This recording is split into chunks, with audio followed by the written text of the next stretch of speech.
जिनसे शी से कहती है कि तुम जनरल हान की बेटी हान युवानिंग हो और हमारी हान आर्मी अब इस दुनिया में नहीं रही।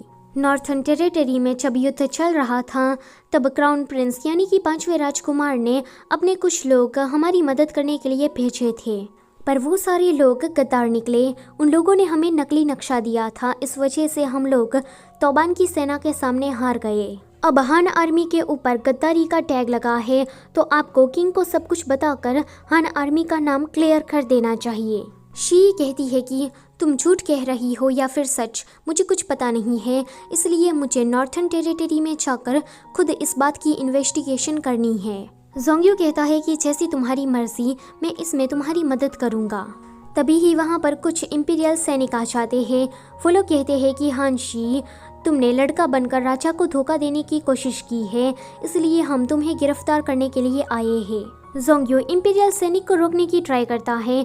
वो उन लोगों से कहता है कि ये युवानिंग है, हान शी तो कब का युद्ध में मर चुका है, पर गार्ड्स उसकी बात को नहीं सुनते। शी कहती है कि मैं इनके साथ जाने के लिए तैयार हूँ।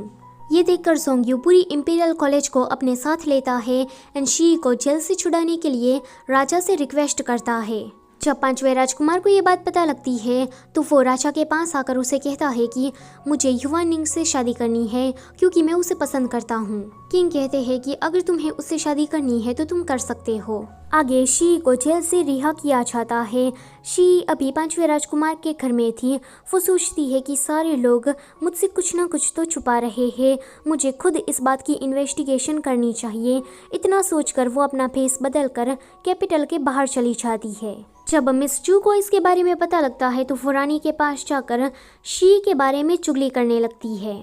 रानी कहती है कि अगर शी कैपिटल के बाहर है तो क्राउन प्रिंस यानी कि 5वां राजकुमार शी को ढूंढने के लिए बाहर जाएगा। ये मेरे लिए एक अच्छा चांस है। यहाँ पर शी नॉर्थर्न टेरिटरी की तरफ जा रही थी, तभी ही कुछ लोग आकर उस पर हमला कर देते हैं। ये सारे हमलावर रानी ने ही भेजे थे। इस फाइटिंग के दौरान शी के माथे पर चोट लगती है एंड उसकी मेमोरी रिकवर हो जाती है।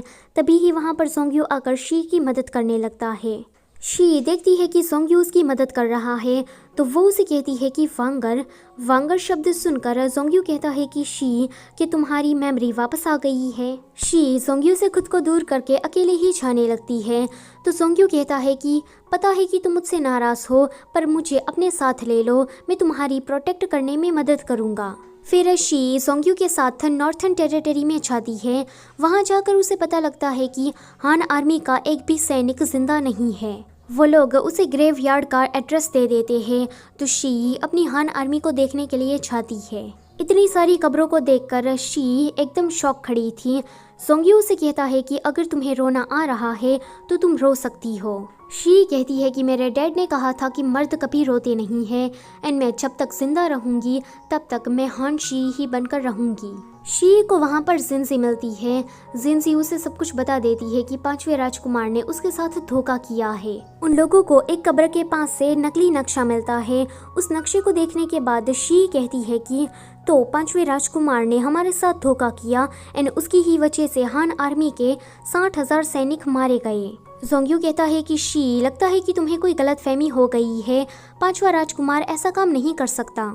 शी कहती है कि ये काम उसी ने ही किया है, देखो ये हैंडराइटिंग उसकी है और ऊपर से उसकी ही ये मोहर लगी हुई है। जोंग्यू उस नक्शे को देखकर सोचता है कि ये नक्शा तो उसके डैड ने बनाया था एंड उसने ही 5वें राजकुमार की हैंडराइटिंग की नकल की है। लेकिन जोंग्यू उसे सच बता पाता उससे पहले ही वहाँ पर कुछ हमलावर आ जाते हैं। फिर से यहाँ पर लड़ाई शुरू हो जाती है।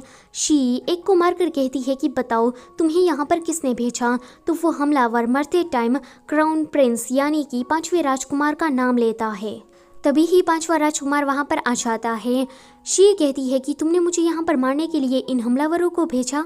5वां राजकुमार कहता है कि लगता है कि तुमने मुझे गलत समझ लिया है। शी कहती है कि अभी भी तुम बस नाटक ही कर रहे हो, तुम तो सुपर्ब एक्टर हो, तुम्हें तो इसके लिए अवार्ड मिलना चाहिए।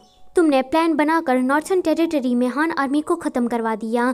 वेस्टर्न टेरिटरी में जीत हासिल करने के बाद तुमने नॉर्थर्न टेरिटरी को भी बचा लिया। किंग तो तुमसे खुश हो गए और उसने तुम्हें क्राउन प्रिंस बना दिया। तुम यही चाहते थे ना? जोंग्यू कहता है कि शी दरअसल में वो नक्शा, पर शी उसकी बात को नहीं सुनती एंड पांचवें राजकुमार के साथ बहस करने में लगी थी।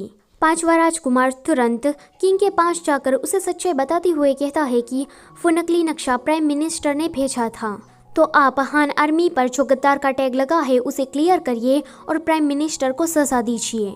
किंग कहता है कि मैं ये नहीं कर सकता, मुझे पता है कि मैं थोड़े दिनों में मरने वाला हूँ, तो मेरे मरने के 1 साल के बाद तुम हान आर्मी का नाम क्लियर करना और प्राइम मिनिस्टर के जो काले चिट्ठे हैं उसको भी खोलना। पांचवा राजकुमार मना करते हुए कहता है कि आपको अभी हान आर्मी का नाम क्लियर करना होगा। किंग उसे कहते हैं कि प्लीज़ मेरी इतनी लाज रख लो, अगर ये दोनों ही चीज़ें अभी बाहर आई तो जनता के सामने मेरी कोई इज्जत नहीं रह जाएगी। ये सुनकर पांचवा राजकुमार किंग की बात को मानने के लिए रेडी हो जाता है। पांचवें राजकुमार के जाने के बाद वहाँ पर शी आती है। वो उस नकली नक्शे को दिखाकर किंग से कहती है कि प्लीज़ आप हमारी हान आर्मी का नाम क्लियर करिए। ये सुनकर किंग की तबीयत और भी ज़्यादा बिगड़ जाती है। थोड़ी देर के बाद रानी जब किंग को देखने के लिए आती है तो किंग मर चुके थे। किंग के मरने के बाद रानी भी अपनी हेयर पिन से अपनी जान दे देती है। किंग के मरने के बाद पांचवा राजकुमार राजा बनता है एंड जब ये बात प्राइम मिनिस्टर को पता लगती है तो वो भी सुसाइड कर लेते हैं। जोंग्यू अभी उसके पास था। प्राइम मिनिस्टर उसे कहते हैं कि मैंने सच में हान आर्मी के साथ काफ़ी बुरा किया है, तो मुझे तो मरना ही था। वो जोंग्यू से कहते हैं कि तुम इस कैपिटल को छोड़कर कहीं दूर चले जाना और कभी कैपिटल में वापस लौटकर मत आना। ये सीन यहीं पर ही कट होता है। अगले सीन में हम देखते हैं कि लेट एम्परर के ऑर्डर पर शी की शादी पांचवें राजकुमार से होने के लिए जा रही थी। शी को पांचवें राजकुमार के साथ शादी नहीं करनी थी, तो वो शादी वाले दिन जहर पीने की ट्राई करती है, पर पांचवा राजकुमार उसे रोक देता है। शी उसे कहती है कि तुम्हें क्या लगता है कि तुमने मेरी हान आर्मी को ख़त्म कर दिया एंड ये जानते हुए भी मैं तुम्हारी एम्प्रेस बनने के लिए रेडी हो जाऊंगी। तभी ही वहाँ पर जोंग्यू आता है। वो कहता है कि शी, मुझे पता है कि तुम्हें उससे शादी नहीं करनी है, तो तुम मेरे साथ चलो। वहाँ पर रॉयल गार्ड आकर जोंग्यू को मारने वाले थे, पर शी उसे रोक देती है। जोंग्यू जब पांचवें राजकुमार के पास से शी को लेने के लिए आता है तो शी उसे कहती है कि इसे चोट मत पहुंचाना। ये देखकर पांचवा राजकुमार कहता है कि शी, मुझे पता है कि तुम अभी भी मुझे पसंद करती हो। शी कहती है कि बिल्कुल भी नहीं, अगर तुम अभी यहाँ पर मरते हो तो इस राज्य का कोई भी राजा नहीं रहेगा। पांचवा राजकुमार शी को छोड़ नहीं रहा था, तो जिंजी शी को बचाने के लिए आ रही थी, बट रॉयल गार्ड जिंजी को मार देता है। मरते टाइम जिंजी शी से कहती है कि अब हान फैमिली में तुम अकेले ही बची हो, तो जिंदा रहना और कभी भी राजमहल में लौटकर वापस मत आना। इतना कहते ही जिंजी मर जाती है। जिंजी के मरने के बाद जिस हेयर पिन को पांचवें राजकुमार ने शी को गिफ्ट के तौर पर दिया था, उस हेयर पिन को शी अपने सीने में स्टेप करती है। फिर वो उस हेयर पिन को पांचवें राजकुमार के कदमों में फेंक कर जोंग्यू के साथ वहाँ से चली जाती है। थोड़े दिनों के बाद जोंग्यू शी को छोड़ने के लिए आया था। जाने के टाइम पर जोंग्यू शी को सच बताते हुए कहता है कि वो नकली नक्शा दरअसल में पांचवें राजकुमार ने नहीं, पर उसके डैड ने बनाया था। शी कहती है कि अब इस बात से कोई फर्क नहीं पड़ता, क्योंकि ऑलरेडी हान फैमिली अब इस दुनिया में नहीं रही है एंड इसके लिए मैं किसी और को नहीं पर खुद को ब्लेम दे रही हूँ। अगर मैंने अपने डैड का लास्ट ऑर्डर मान लिया होता और कैपिटल आकर किंग को ये सारी बातें बता दी होती तो आज ऐसा कुछ नहीं हुआ होता। हान आर्मी पर जो धब्बा लगा है वो भी आज क्लियर होता। जोंग्यू ये सुनकर खुश हो जाता है। वो कहता है कि शादी वाले दिन तुम मुझे बचाने के लिए यहाँ पर आई ना, तो शी कहती है कि तुम भी तो रॉयल गार्ड के साथ मुझे बचाने के लिए फिर गए थे, तुम्हें भी पता था कि तुम वहाँ पर मर सकते हो, पर फिर भी तुमने मेरी मदद की। जोंग्यू कहता है कि तो शी, क्या तुम मेरे साथ दुनिया घूमना पसंद करोगी? शी कहती है कि वांगर हम दोनों दोस्त बनकर ही रहे तो ही अच्छा है। जोंग्यू कहता है कि मैं समझ गया। ये वाला सीन यहीं पर ही कट होता है। फिर हमें कहानी 3 साल के बाद की दिखाई जाती है। जोंग्यू ने मिस सू के साथ डिवोर्स ले लिया था और वो इदियान मे के नाम से बहुत बड़ा राइटर बन चुका था। शी भी 3 सालों के बाद कैपिटल घूमने के लिए आती है। वो लोगों से बातें सुनती है कि पांचवा राजकुमार बहुत ही ज्यादा अच्छा राजा है। उसने 2 साल पहले हान आर्मी का नाम क्लियर कर दिया और प्राइम मिनिस्टर के सारे काले चिट्ठे खोल दिए। तो कोई दूसरे लोग ये बातें कर रहे थे कि किंग तो हमेशा ही कुंवारा रहना चाहते हैं। आगे शी ली के ग्लोरियस पेविलियन में जाती है।